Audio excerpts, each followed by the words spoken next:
The difference between the freight agent versus cargo agent is that the cargo agent gets a transportation agent permit through the FMCSA and is responsible for the transport of the cargo. The transportation agent does not need the permit, does not accept the probability of customers' creditworthiness in terms of invoice collections, and does not need a freight agent connection. The freight agent pay may be paid an hourly or yearly pay, and they will also get the fee percent from the income they can take in for the freight broker. According to the public, average transportation agent pay is $58,661 from 197 freight agent employee accounts. Some freight agent wages are just commission-based, then there are infinite possibilities for profits. The biggest difference is that the transportation agent is typically an individual who acts as an independent contractor employee for the transportation agent. Transportation agents have their clients and usually get on a charge.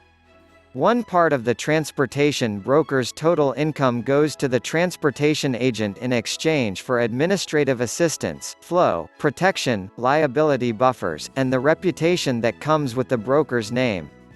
Agents need a license from FMCSA and the surety connection. They are in charge of the business aspects of this organization, i.e., invoicing shippers, giving carriers, extending payment, need aid, paying agents, etc. Transportation agents can range from the one-man operation to a large international corporation with billions in revenues. Agents are in charge of just hiring motor carriers that provide these FMCSA guidelines, including agency, protection, and safety measures, and that payments because of motor carriers are not unreasonably withheld. Finally, transportation agents accept the danger of granting payment to customers, so it's important for them to go and monitor the consumer's payment. The transportation agent is in charge of sales and matching carriers with consumer demands. Most agents get from their own homes, under the position and permission of the licensed transportation agent. So they have little or no obligation, but can make a substantial income based upon the profit their clients make. Agents interact with both business clients and motor carriers in the attempt to ensure their clients' cargo is picked up and delivered promptly, in great condition with no questions. Growing into a transportation agent or a transportation agent is a wise option for anyone involved in an interesting business, working from home and earning a better wage. These represent careers with a deal of adaptability for gaining and working hours, but they are not the one. Both are involved in matching business companies with carriers to make goods, but there are important differences you would need to take before deciding for your next business. The primary point of growing into a freight agent is that the larger business will offer the system and other resources that you may not have as an individual agent. Search for a company that is ready to give the agent business expansion of its processes. This includes managing all the back-office companies, as well as offering payment checks, legal counsel, and selling materials like business cards or promotional flyers. The administrative help saves you hours of business and allows you to focus more time on serving business clients and expanding the business.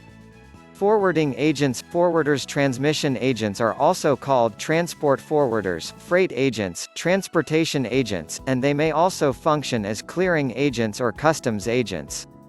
In most cases, buyers and merchants are not themselves in the position to carry through the required agreements for the shipment of their freight. They rely on the companies of specific firms for the study and working customs formalities. The part of the forwarding agent is to observe business from the time cargo becomes available. How do transportation agents get shippers? This topic is as old as the business industry itself. Transportation broker code has developed and has made it easier for transportation agents to run their business.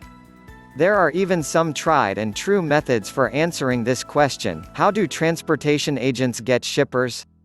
You need to be adding customers who will give you stable, reliable transportation on lanes you can track. Doing that with good margins is important if you need to develop the freight broker job. But how do transportation agents get shippers? It doesn't get to be you a chance or eat the whole time if you're a little process. The transportation agent is the matchmaker between those who carry goods and those who want goods shipped. Today's technology allows the transportation agent to get from anywhere, including family. With this being said, most of the freight agent's time is spent in the area having meetings with actual and potential customers. In their core, the freight agent is the employee. Better communication skills are necessary. If the transportation agent can't stop deals, then they don't get money. If the transportation agent can't make relationships, then they won't win. Published communication skills are also crucial. There are a bunch of fly-by-night transportation agents out there. If you need to seriously be in a position to be seen by the shipper searching for a freight agent, you have to see this part of the serious trade business. The large part of being the true deal business comes in the process you have to treat the carrier partners. Do you have the one-strike term with carriers who don't produce, joke intended? Do you rank the carriers from a performance at the time?